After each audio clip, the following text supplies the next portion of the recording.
Kiekvieną rytą atsikėlęs, pagalvoju, kokiagi bus tos žemės ateitis? Kągi galėčiau padaryti, kad jos ateitis būtų geresnė? Bet vieną žinojau tikrai, pradėti reikia nuo savęs. Taigi rūšiavau šiukšles. Draugai man sakė, gal tu beprotis? Gal tau visai varžtelį atsisuko? Kągi tu vienas padarysi? Juk atrūšiuoji vienas, nieko nekeičia. Taip, tai buvo tiesa. Savo name aš rūšiavau vienas. Ir į plasmasių konteinerį mečiau vienas. Ir šiaip, matyt galvodavau apie tai vienas.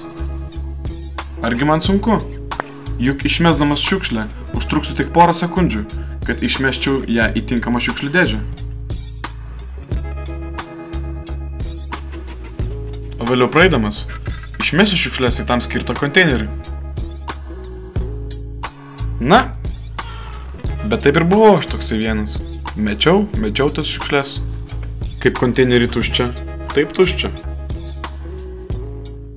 Tačiau po poros mėnesių situacija tiesiog pasikeitė.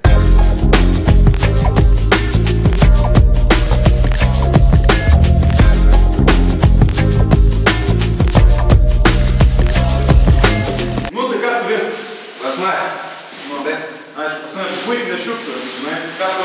Ar pas mane irgi plasmasį savo grėtinė, panašiai, žinai? Jo, popierius, aišku, pas tave plasmasį.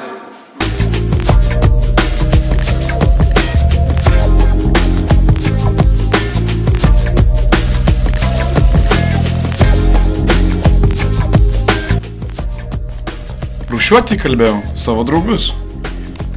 Taigi dabar mes jau penkiese.